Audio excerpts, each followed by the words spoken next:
Muy buenas noches, vamos a estar hablando el día de hoy sobre la imputación objetiva. El objetivo de este video es meramente académico y vamos a comenzar a hablar un poquito sobre qué es eso de la imputación.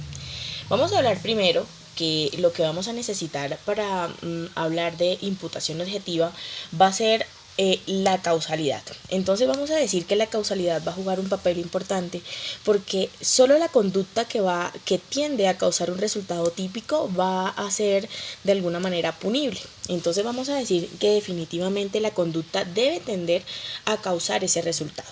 No es suficiente el producto. Si la intención, digámoslo de alguna manera, no era causar el resultado. O sea que lo que estamos haciendo tenga siempre la tendencia a causar dicho resultado. Vamos a decir que definitivamente vamos a tener que tener en cuenta unos aspectos para poder hablar de imputación objetiva. El primero es que si se produce un riesgo al bien jurídico. Entonces vamos a decir definitivamente que vamos a tener en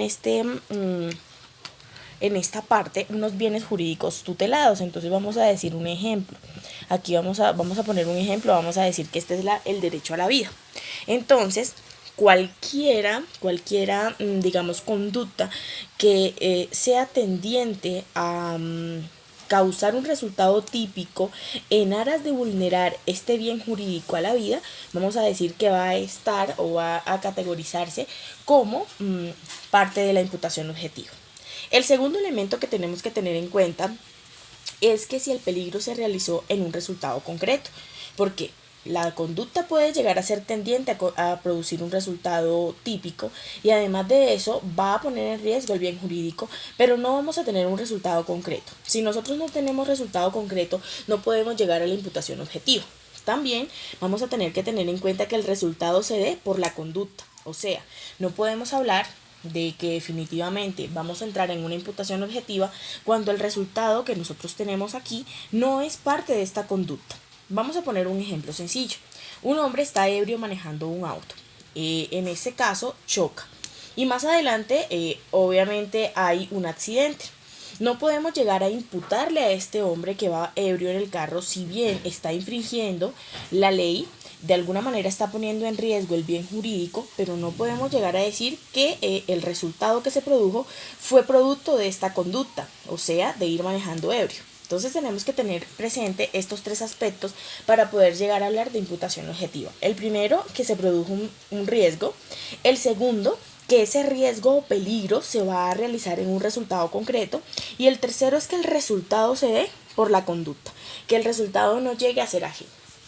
Vamos a decir que definitivamente vamos a tener acá en esta parte la creación del riesgo permitido. Entonces vamos a decir que nosotros vivimos en un mundo de riesgos, pero definitivamente hay un límite y hay unos riesgos que están permitidos. Sabemos que manejar es una acción riesgosa, sin embargo, si lo hacemos dentro de los límites de velocidad, vamos a decir que este riesgo disminuye. Entonces vamos a tener nosotros que crear ese riesgo permitido. Vamos a decir que en este caso sería la violación de las normas. Si tenemos que conducir a 60 km por hora, entonces al nosotros acelerar a 100 km por hora estaríamos dentro de la creación del riesgo permitido. El segundo aspecto que tenemos que tener presente es la realización de dicho riesgo, porque yo puedo estar manejando a 100 km por hora, dando la creación a ese riesgo permitido. Sin embargo, cuando se da la realización, entonces en este caso vamos a encontrar un resultado. Solo aquí vamos a poder hablar de imputación objetiva. Entonces, primero, creación del riesgo y el segundo es la realización de ese riesgo, porque yo puedo crear un riesgo pero no generar ningún resultado. No lo hice sí, acá encontramos entonces esta parte y decimos, no lo hice sí, o sea, soy completamente eximido y de alguna manera puedo llegar a ser impune. Si disminuí el riesgo, si lo que yo hice con mi conducta no fue crearlo, sino definitivamente lo que yo quería era disminuirlo. Ejemplo, un hombre va a ser atravesado por una bala y yo lo que hago es que lo empujo para que la bala no lo toque, pero entonces el hombre se golpea la cabeza y queda en coma. Digamos que mi conducta lo que tendió fue a disminuir el riesgo al cual se estaba sometiendo este hombre. El segundo fue que yo no creara el riesgo. Si yo no soy quien ha creado el riesgo, no podemos hablar de imputación objetiva, aspecto importante. Vamos a decir que sí lo hicimos cuando definitivamente nosotros vamos a seguir el curso causal hipotético. A diferencia de los dos ítems que nosotros estábamos trabajando en la parte de arriba, cuando se disminuye el riesgo y no creamos el riesgo en el cual podemos quedar completamente impune, en esta parte va a ser todo lo contrario. Cuando yo sigo el curso causal hipotético, ¿qué quiere decir? Quiere decir que definitivamente yo trato de excusar mi conducta en decir, si no lo hubiese hecho yo, cualquier persona lo hubiese podido hacer. Pues definitivamente no es una causal ni es una justificación. Entonces, cuando hablamos nosotros definitivamente de que no podemos llegar a ser imputados objetivamente, es cuando estamos intentando con nuestra conducta disminuir el riesgo o cuando no somos los creadores de dicho riesgo.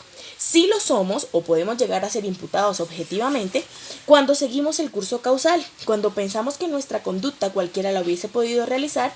Sin embargo, esto no nos va a eximir de responsabilidad.